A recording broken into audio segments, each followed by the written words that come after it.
Running errands in Ghana? Don't worry anymore. Smartphone is a mobile app that enables you to run errands in Ghana in a safe, affordable, and fast way. Our services are caring and assistance services. We'll visit your elderly relatives and connect them to needed health care.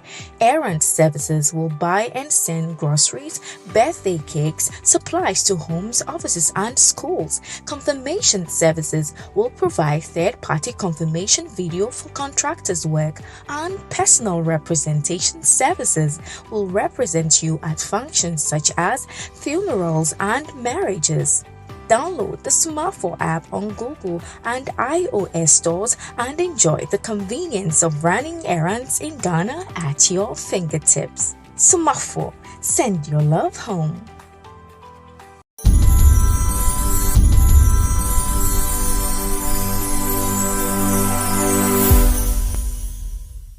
Guys, I welcome you live on SBTV Africa. If you just chance on our channel, you know we deal with social issues, entertainment, and sports. And then if you just chance on our channel, like I said, subscribe to our channel. Follow us on all our social media handles. It's SBTV Africa. My name is simply DJ Nyame. Today I'm crossing straight.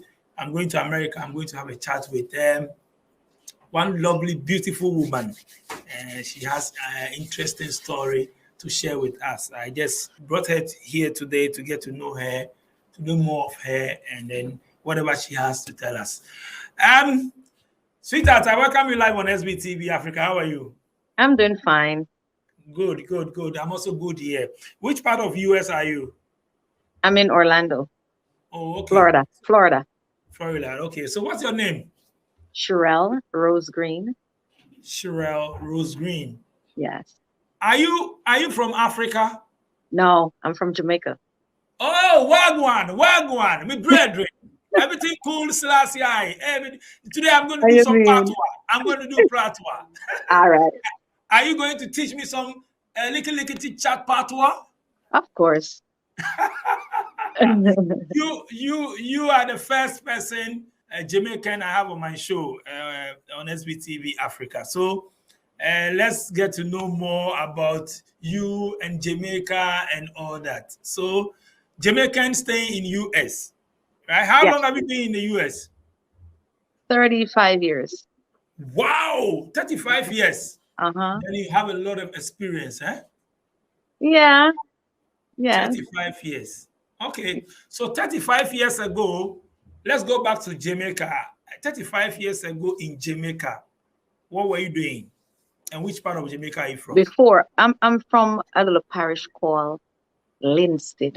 It's a country area in Jamaica. And I left Jamaica at a very young age.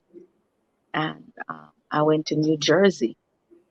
Okay. And, I'm here ever since. Oh, okay. So your parents were in America, right? No, actually my parents was in Jamaica, and then my dad resided here in the US. Oh, okay. After a couple of years. Oh, okay. So let's say back then in Jamaica, lifestyle there before moving to US. Tell us more about Jamaica. To be honest with you, back in the days, it was nice, We could play outside, we don't have to worry about anything, But now it's kind of different. I still love Jamaica, I've not been there for a while, for the first time last year, May, after 30 years. And it was a little different than I used to, But it's still a beautiful island. Oh, okay. So how many siblings do you have? I have 5 brothers. 5 brothers. So okay. So that means your brothers are in Jamaica, or they are also in the States? They're in Jamaica. Oh, Jamaica. Okay, I see. Okay, so you said it's been a while you went to Jamaica. You said last year that you went there? I went there for the first time in 30 years, last year, May. Wow, for the first time in 30 years? Yes. That is a long time, eh? Yeah. So share some of the experience with that. 30 years not being in Jamaica. Well, it's reason beyond your control. When you come from the islands and trying to make a better life, and you have your visa, you overstayed, and things just happen. It's rough when you don't have documents, in the country. You go through a lot of stuff, Mm. So it's been a lot, but after 30 years, and we get into that later on. I Wow. finally can go to my country freely, Wow. come back, Wow. feel happy, you know. Wow. Wow. Wow. I Yeah. see. Okay. Back to US. So tell me, I want to know more. US hustling. What were you doing when you went to US? Schooling, Well, life, US. when I came to the US first, I used to play the guitar. So there was a pastor saw me in Jamaica and gave me an invitation to come and play for their church at a very young age. I started playing guitar at 10 years old. Mm. So I came to Jersey, and I never went back since. Why did you go back? Well, as you know, we want a better life. Our family want a better life for us. And I knew there was better life here in the US, although I went through hell to get it. But it's a better life more than Jamaica, to be honest with you. The I see. opportunity is here. Mm, mm. They always say America is the land of opportunities. Eh? Yes. Okay. Anyone come here and don't make a life, something is wrong unless they're undocumented and they have to go through hell. You know. Oh, okay. So let's say then back to America. You were in America. So what were you doing? Schooling, life. Since you decided not to go back. Now let's hear your story To be in honest America. with you, I never even finished high school Mm. because I came here and papers, and I never really finished high school. But Why? because you're undocumented, you go to school, you have to have your Okay. papers and stuff like that. Okay. And so I never finished high school, and staying with people, and they treat you bad and even want to, pass sexual favors. You know what I mean? So it's a lot you go Mm. through. Some Mm. people experience a lot Mm. when they know you're undocumented. But I persevere, and I'm pretty sure you heard my story, and that's why you contact me, right? Mm. Mm. In the country for all that time, 30 years, and undocumented, fighting deportation for 15 years. But Wow. after all that, I got my papers 5 years ago. I'm a citizen now. So Wow. out of a bad situation was something good hidden under that. Wow. Okay, but let's see. Life, struggling, growing up. What was your vision? What was your plan? What was your focus? I know uh, back then there were no documents. You didn't have any documents. What was your plan? What were you doing to survive? We're in Jamaica. No, I mean in US. Well, I used to work at jobs, working for the elderly, working at cashier, stuff like Mm, that. You have to do something, mm, because usually when you can't stay at nobody's house like that over here and don't contribute, or you're going to be thrown out. So you have to contribute. mm, So I had to do odd jobs, of course, to survive, but I know what I wanted to be in life because I'm very persistent. I, mm, I am very ambitious, so I know what I want. But sometimes things just happen that you can't do that at the moment. But you have to just fight and be persistent, and it will happen. With God in the vessel, though, you have to have God. mm. But you said that when you came to US, you were young. So who was taking care of you, the life struggling growing up, and then all those things? Well, the I was staying with a pastor uh, Mm, when I came here, and then he passed his place, so I end up calling someone else that I knew back home, and they end up trying to pass their place. So I end up in Florida with my family, my uncles and stuff like that. And then, just I was a church person, always church. That's me, church. I don't go nowhere. But then I mm, finally met someone nice, and I'm like, oh my God, I met a nice guy. He swept me off my feet, and mm, and then about 3 months in the relationship, the abuse. Oh my, the abuse starts. He would beat because I got pregnant very early in my relationship. After I got pregnant, he used to just beat me, I mean, day in and day out. But it reached to when I was 9 months. Um, he was jealous. He always thinking I'm doing something. And he came to my house and I wasn't there. And as soon as he was, you know, I could see, like, I live on the roadside, on the streets, close to the street. So his back was turned. So I came from the back. So I call his name and I says, like I would say, Robert. And he looked back. When he looked back, you could see in his face that he was angry.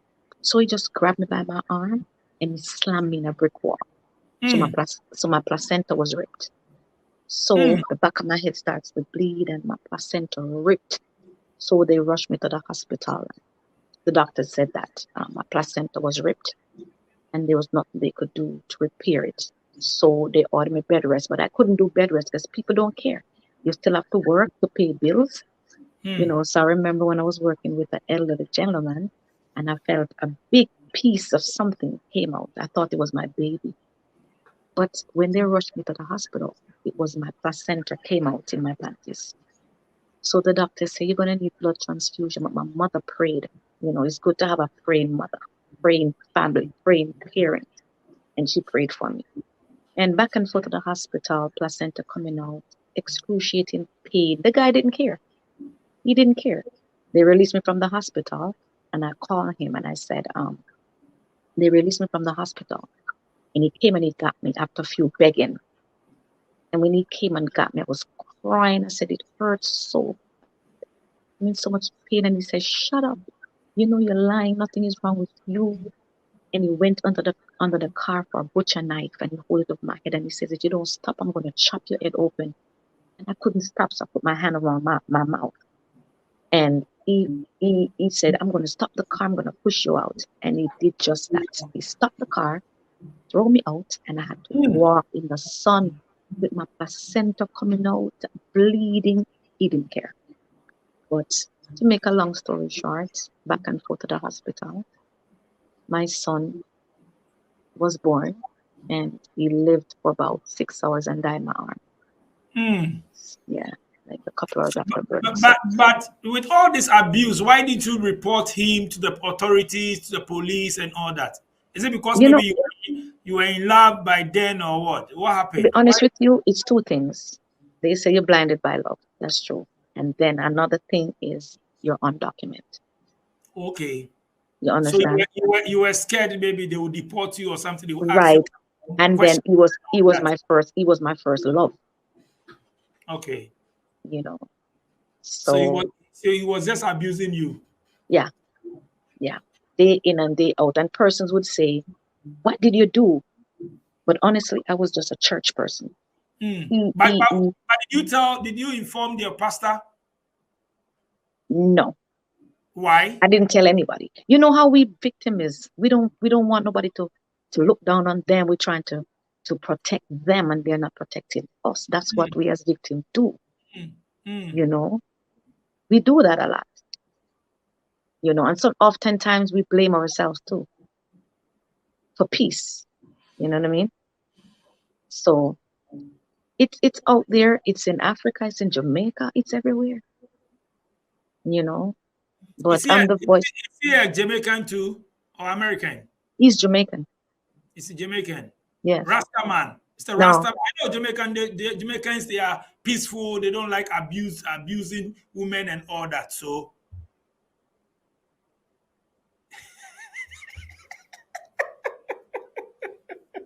so it's not true. I thought maybe Jamaicans don't let Rastas. I don't know who tells you that. It's like it's peaceful man. I peace. So it is very bad. It is very bad in our country. It is very bad. It is very bad in our country. Sometimes your head, they chop the woman head off. The head is over there. The body's over here. It is crazy. So that's why I'm the voice for those who are scared to speak out. I want to travel and be the voice for the voiceless. That's what I want to do. So after losing your son, did you continue with him, or maybe you just broke up with him? I continue. That's persons will be like, she's stupid, but until you walk a mile in her shoes, love do some crazy things. Love. But one day I woke up and I just cut it off. I look into myself and I said, but this man would kill me too. So I just cut it off, you know. But my advice to those who are going through it, speak out. There are resources out there. Talk to your pastors, although some pastors give you bad advice anyway. You know what I'm saying? But just talk to someone who would listen, form a support group, and talk about your story. Because right now I have a book with my story, and I felt better. I have a stage play with my story. So it helps me a lot. When you speak out, you're better off. Wow. Okay, so fast forward, moving forward, you said 30 years. So you've been struggling and all that for documents and all that. What were you not doing right? 30 years, for 30 years is too long. Is it something that you're doing or what? To be honest, I didn't want to, you know, people married for papers and people take disadvantage of you. And I'm like, nah, I'm good. I'm not going to do that. I am not going to do that. I'm just going to wait and wait and wait. And it so happened that my mom passed away. My praying mother passed away. And I was very devastated. And I said, I have to go see my mom. I don't care, papers are papers. No, I'm going to see my mom.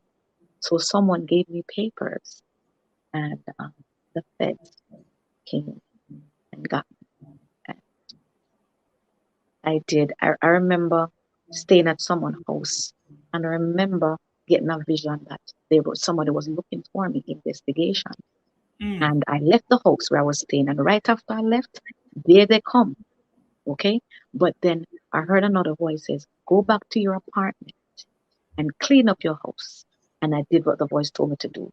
And when I did that, and as soon as I clean up my house and I do my laundry, the door knocked. Boom, boom, boom.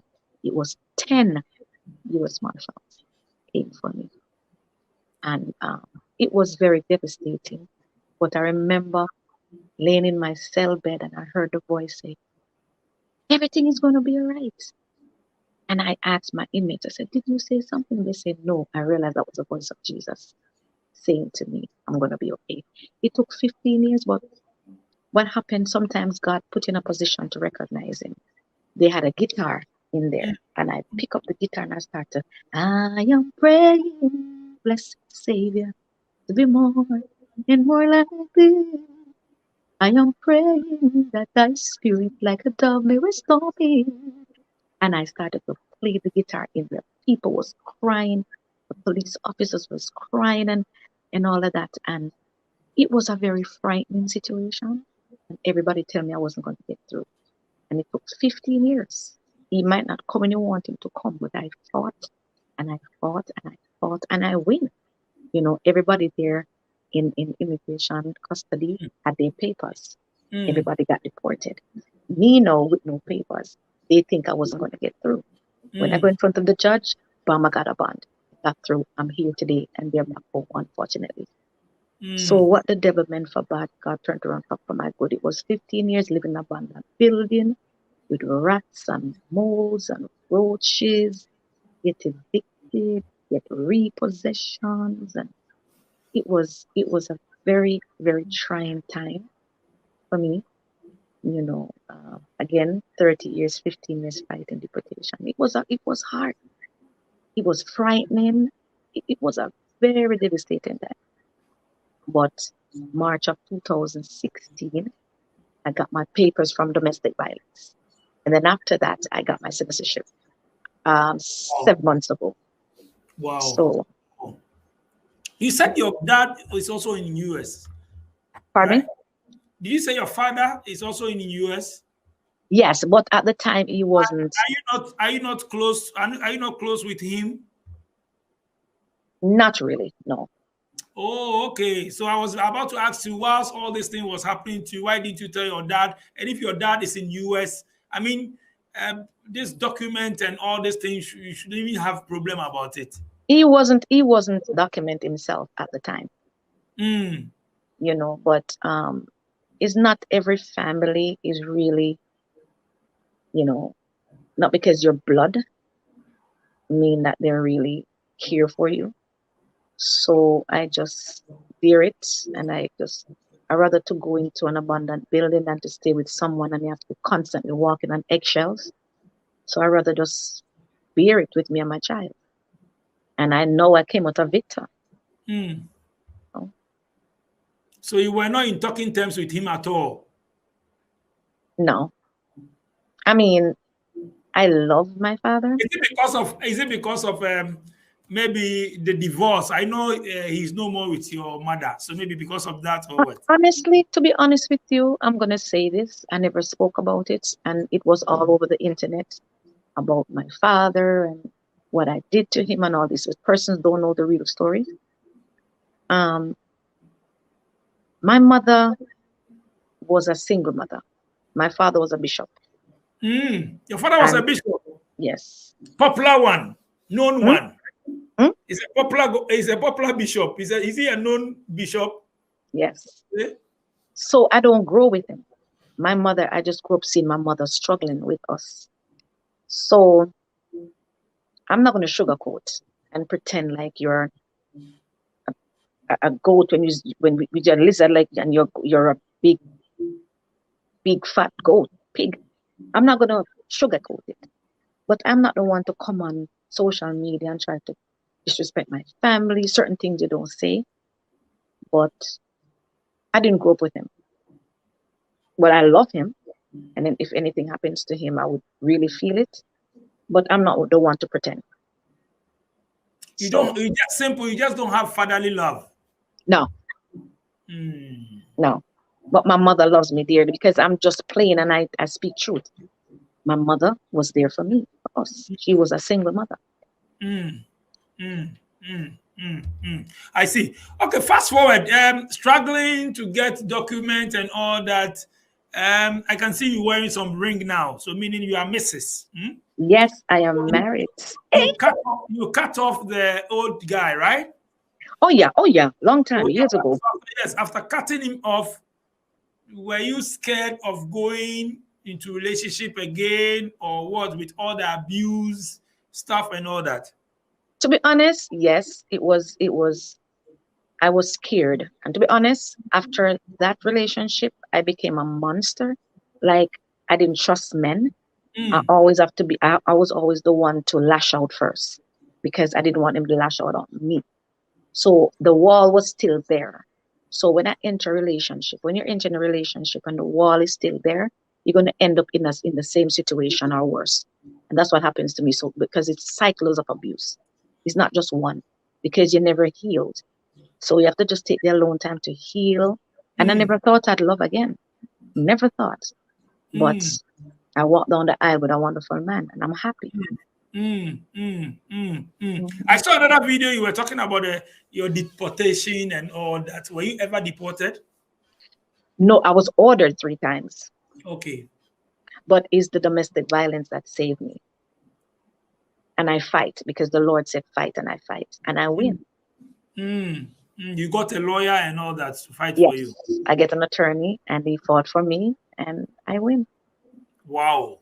30 years. Wow. So after getting your book or your stay or whatever, then your permit or your resident permit, that you need to go back to Jamaica to go and visit your family after leaving them for 30 years. Yes. 30 years, they've not seen you. Now, share some of the experience with us, going to Jamaica. Yeah, it was when I touched down and they say you're landing Jamaica. I was like, wow! You could feel the difference in the atmosphere, and I was like, oh my God, I just can't believe I'm here. You know, after so many years, I felt great. You know, but it's as I said, it's a little different from what I used to. You know, but it was very nice. I enjoyed my stay, and I've been going ever since. Over the past, last year was my first time. Last year, May, and I got married in Jamaica because I want to get married in Jamaica. You know, and I'm just loving it. Again, it's different now. It's, you know, it's a bit scary, but it's a beautiful island, and I know one day it's gonna get better. What do you like about Jamaica? The food. Food. The food. Huh? Food and what? The food and just the atmosphere, the fruits, the atmosphere, the beaches. It's just a good vacation getaway. You know, You need to come to Ghana too. I'm from I Ghana. want to. I want to. I was talking about it. I want to come to Ghana. Yeah. What do you know about Ghana?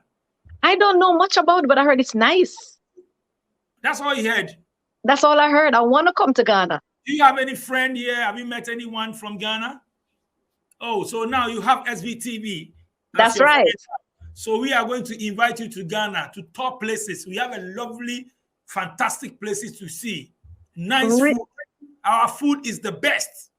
Really? No. Yeah, we have everything here.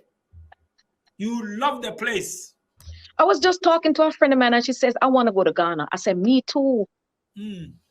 I want to go. So you guys can come, eh? Yes. We are waiting for you. When you are ready, just let us know. We will show you places. You have good time. I have an African pastor in Connecticut. He always have me singing at his church. Okay. Oh my God, those people can worship. They're nice.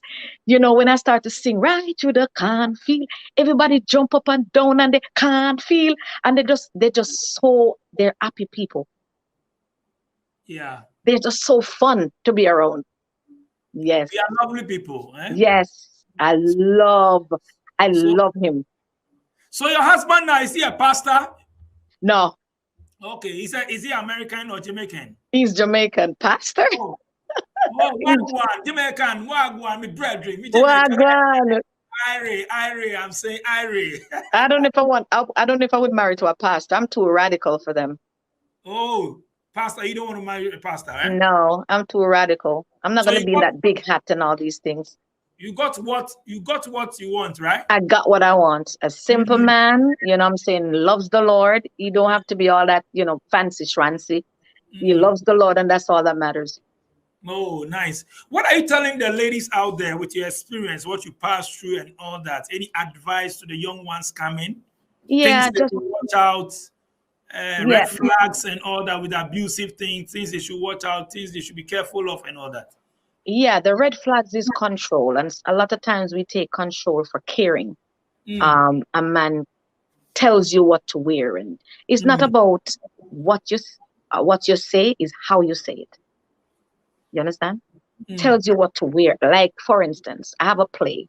All right, we went out to dinner with this guy, and before I got there, he ordered the food for me. He don't know if I'm a vegetarian, and he orders to me. To me, that's a form of control. You understand? But we would just be a blind eye, like, oh, he's just nice. But no, it don't usually start out physical. It starts out mental, or, you know what I'm saying, then it escalates. So just watch the signs. When they're too overly kind, like want to give, is not always a good thing. Constantly calling your phone 100 times, 200 times, leaving your messages, 100 messages is not a good sign. You understand? So you have to open your eyes and look. I mean, relationship is not a bed of roses. You're going to have good times and bad times, but depend on how bad it is. And you have men out there who's abused too. You have men who are victims too. You have women who abuse men too. So it's both ways. It's just respecting your partner. And just, if you're in an abusive relationship, just seek help. It's hard to say just let go, because it's hard until you walk a mile in her shoes. But gradually, you're going to do it. But, you know, if it's too bad where they threaten your life, don't take it lightly. Don't take it lightly. I know you love him, but your life comes first. God saved me to save you. How many kids do you have now? 2. Wow. Your firstborn, how old is he? Is he a boy or a girl? My daughter is 24 and my son is 17. You look beautiful. Thank you.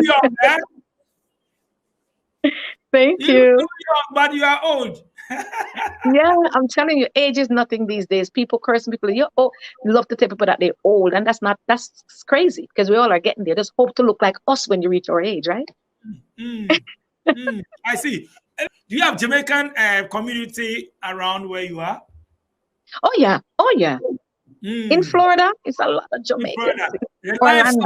Sometimes we hear Jamaicans, they'll say Jamaica, although Jamaica, I'm a street bad, and all we be hearing. Sometimes we don't hear good things about them. It's where the you truth. are. Honestly, Jamaican community lifestyle. yes, Jamaican. I'm telling the truth. I love my Jamaicans, but you see most of us Jamaicans on the social media disrespecting each other. And we are the ones doing it. If you look around, are we Jamaicans doing this slackness? So we don't like to see each other elevate, and that is sad. You only see Africans do it. You don't see Asians do it. Jamaicans. You know what I'm saying? I wish we could just live better. It's sad, but that's just how it is. What can you do? Well, so you have some of your Jamaican friends. Are you cool with them? Yeah, I have a few Jamaican friends. Honestly, I don't have much friends. My circle is very small. But I have my best friend is from Turks and Caicos. I met her on Facebook.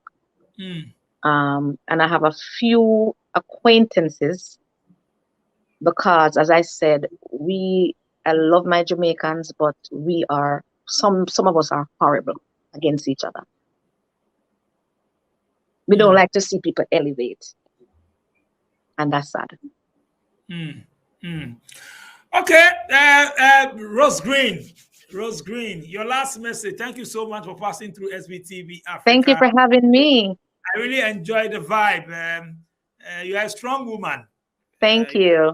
I like your vibe. So currently tell us that everybody is complaining, the whole world, things are hard, everybody, cost of living and all that. Do you feel it too in America? It's everywhere. Things are gone up. Cost of living is very high. You know, it's very, very high now. But we just have to just hang on in there. It's everywhere. But to be honest with you, it's not as bad as in other countries. The opportunity is still here. Jobs are still here. You know what I'm saying? So in Jamaica now, there's only no job for young people. And when you do work, you're working maybe $50 US a week. You know what I mean? And that can't really help the situation.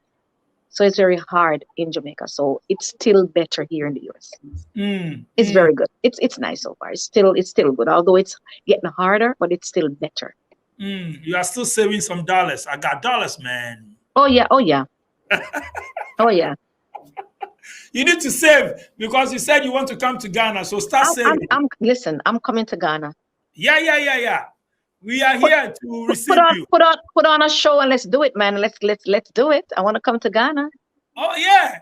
I'll just let the people know that Ale, when you come to Ghana, we will host you, man. Yes. To places. We'll go to nice places to go have fun. Yes. Yes, I can't wait. Okay. So what's your last message? Any last message? What have you what have you learned in life? Any regrets?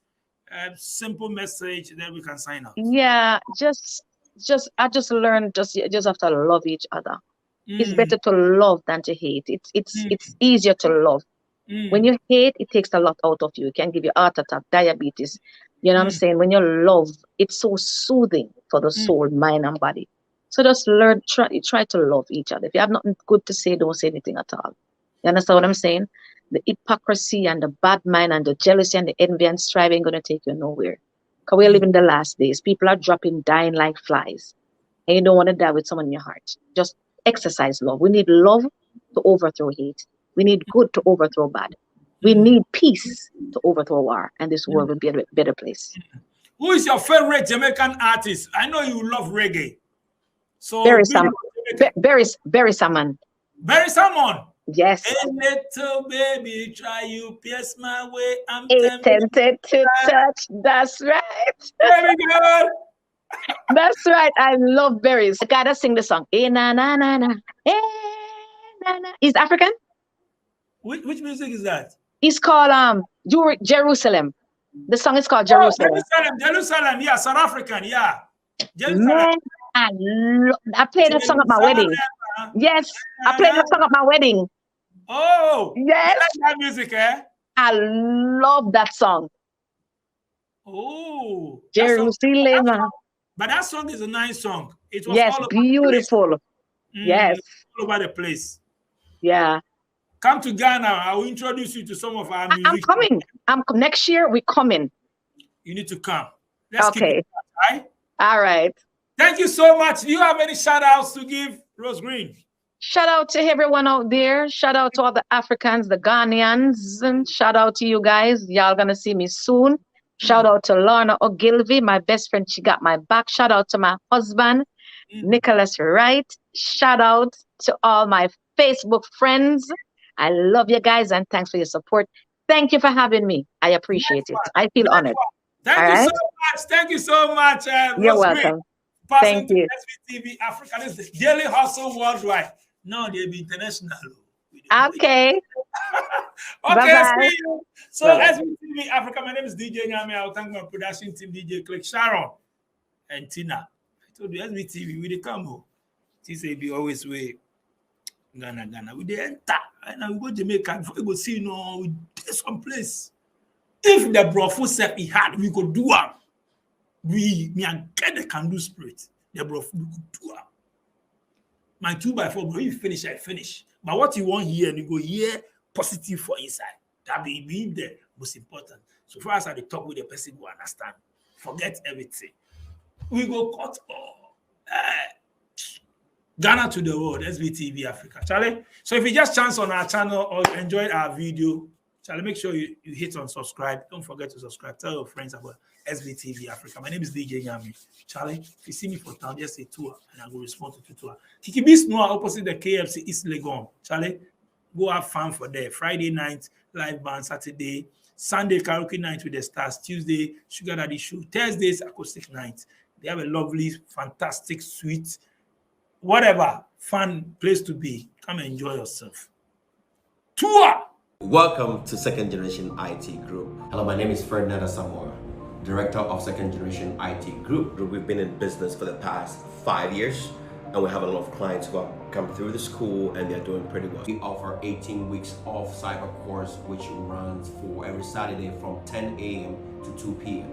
And people ask, why Second Generation IT Group?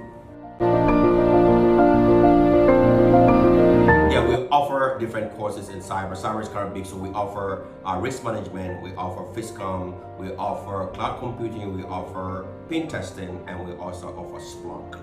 Courses are offered virtually. It doesn't matter where you are in the world, and you can just join the course without any. It's very convenient for everybody. You can reach us on our social media. You can reach us on Facebook, you can reach us on Instagram, and you can also reach us on our website, which is secondgenerationitgroup.llc.com, the company that provides beyond excellence. Welcome to Second Generation IT Group. Hello, my name is Ferdinand Asamoah, Director of Second Generation IT Group. We've been in business for the past 5 years, and we have a lot of clients who have come through the school and they're doing pretty well. We offer 18 weeks of cyber course, which runs for every Saturday from 10 a.m. to 2 p.m. And people ask, why Second Generation IT Group? Yeah, we offer different courses in cyber. Cyber is kind of big, so we offer risk management, we offer FISCOM, we offer cloud computing, we offer pen testing, and we also offer Splunk. Courses are offered virtually. It doesn't matter where you are in the world, and you can just join the course without any. It's very convenient for everybody. You can reach us on our social media. You can reach us on Facebook, you can reach us on Instagram, and you can also reach us on our website, which is secondgenerationitgroup.llc.com, the company that provides beyond excellence.